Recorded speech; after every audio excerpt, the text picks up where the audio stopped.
Hey guys, and welcome to Unit 8, Part 2 of your video notes.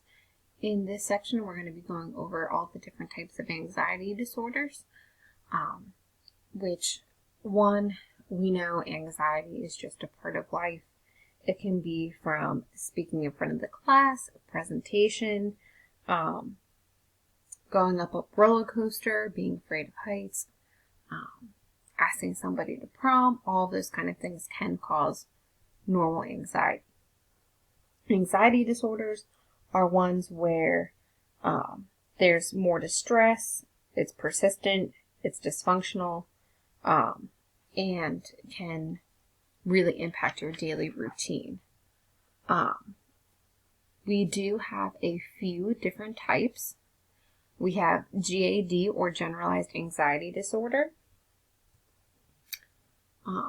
We have panic disorder, phobias, OCD, or obsessive compulsive disorder, and PTSD, post-traumatic stress disorder. So first, GAD is one of the more common ones. It's more emotional and cognitive symptoms. It includes worrying, having anxious feelings and thoughts about many subjects. And sometimes you're anxious, but you don't even know why. This usually tends to occur along with mild but persistent depression. And it's typically in earlier years. It's more rare after 50, which is interesting. Physical symptoms could be autonomic arousal, trembling, sweating, fidgeting, agitation, and sleep disruption. So if you see people like shaking their knees, sometimes that could be because of anxiety. Next, we have panic disorders, which are more than just an anxiety attack, but it could be several minutes of intense dread or terror. This is where you guys have experience with chest pains, choking, numbness, or other frightening things. Some people do kind of think they're having a heart attack when this occurs.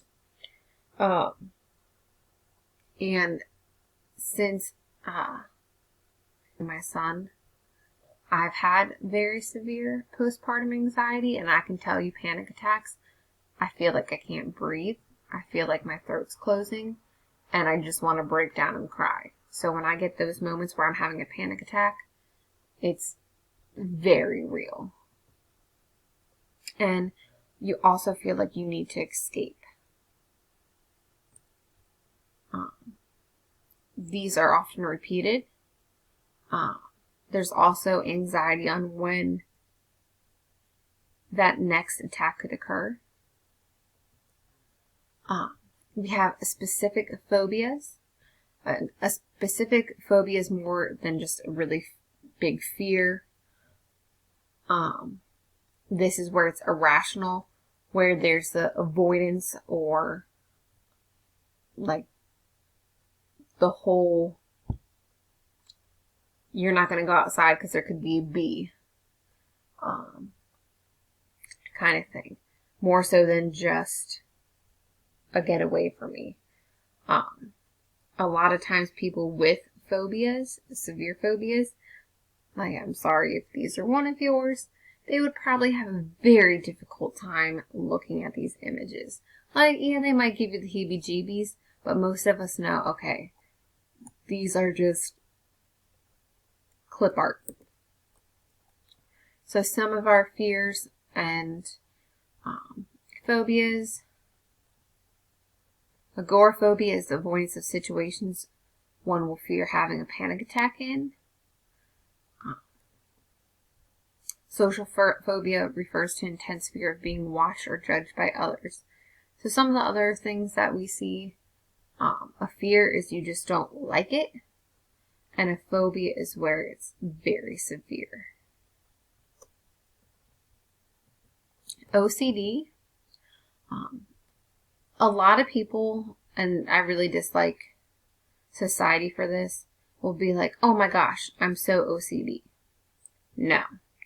Most people just have very ritualistic or very creatures of habit, and they just like things in specific ways. When you have OCD, you are very obsessed and very compulsive over some things. And you know it's an actual disorder when you're really frustrated when you can't do those things, or it can make you super sick, or your mind is spent on trying to get those thoughts and behaviors to occur. Obsessions are intense and unwanted worries, ideas, or images that might pop up, and a compulsion is repeatedly feeling the need to do something, even if it doesn't make sense. So that could be like turning a doorknob 4 times before you leave the room. Most of us could just walk out the door, go to your next period class, all's good. This is, I need to touch the doorknob or I'm going to have a breakdown.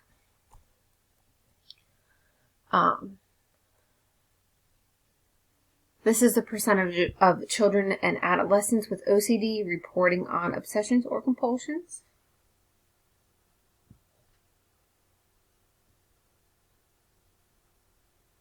The one huge thing is there's always rechecking, making sure it's locked, and then you make sure it's checked again and again. And sometimes this could be going around your house like 5 or 6 times before you're even sure of it.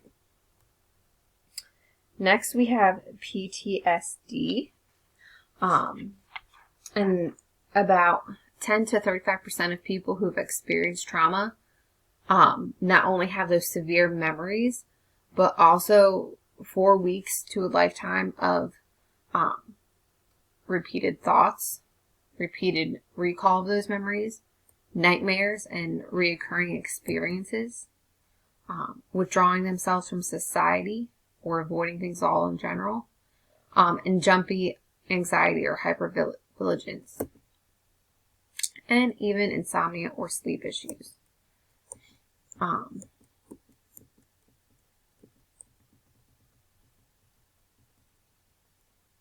Which people get PTSD? Those with less control in a situation, with more frequent trauma,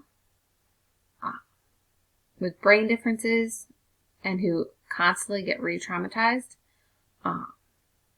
We can see some lingering after recovery. Sometimes we see if you go through therapy or get help with PTSD, you can finally find a few strengths in yourself. You'll find connections, and that kind of helps eases, hey, like I'm not the only one with PTSD. Seeing the trauma as a challenge can help you overcome, and even just setting your mindset to saying, hey, you're a survivor.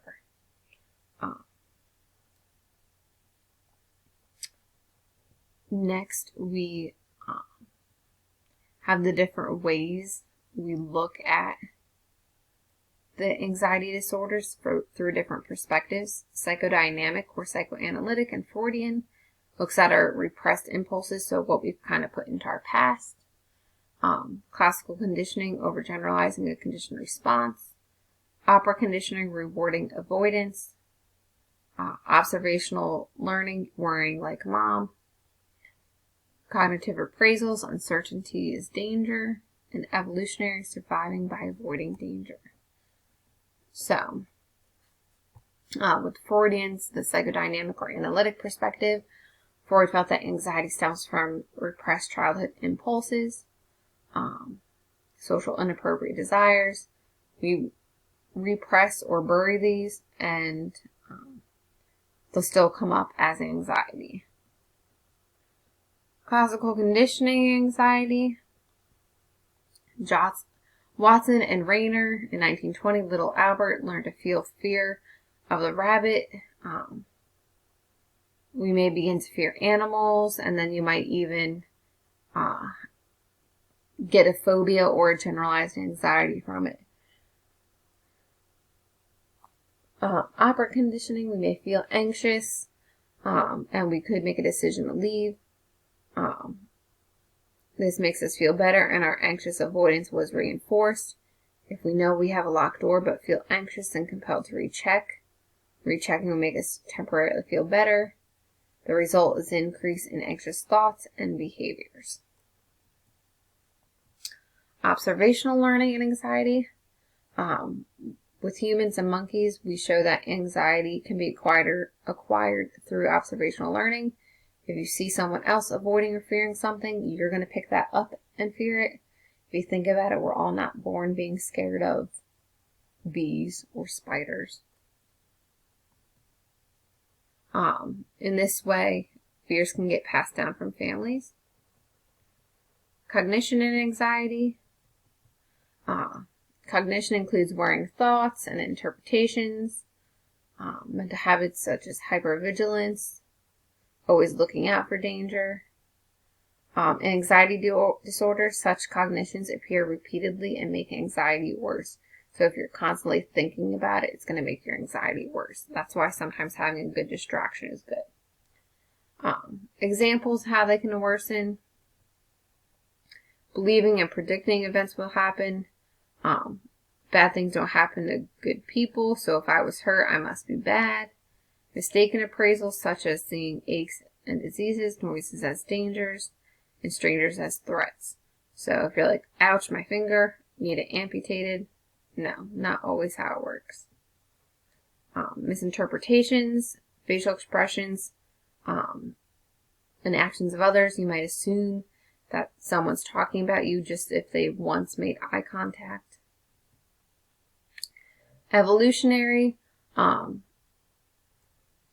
objects that are known phobias like snakes, heights, closed spaces, and darkness usually have something similar that's non-phobia forming, like fish, low places, open spaces, and bright lights, which is kind of weird to think about. Evolutionary psychologists believe that ancestors prone to fear, the items on number 1 were less likely to die before reproducing. There has not been a time for the innate fear of list number 3 to spread in the population. Genes. Studies show that identical twins, even raised separately, develop similar phobias. Temperament may be encoded in our genes. Genes regulate levels of neurotransmitters, and then people with anxiety problems with a gene associated with levels of serotonin can help regulate sleep and mood. People with anxiety also have a gene that triggers high levels of glutamate, and that helps deal with your brain's alarm system. And finally, traumatic experiences can burn circuits in the amygdala, which is the fear factor area, and anxiety disorders, including over-arousal of the brain areas involved in impulse control, habitual behavior. Hope you guys have a great day. See you later. Bye.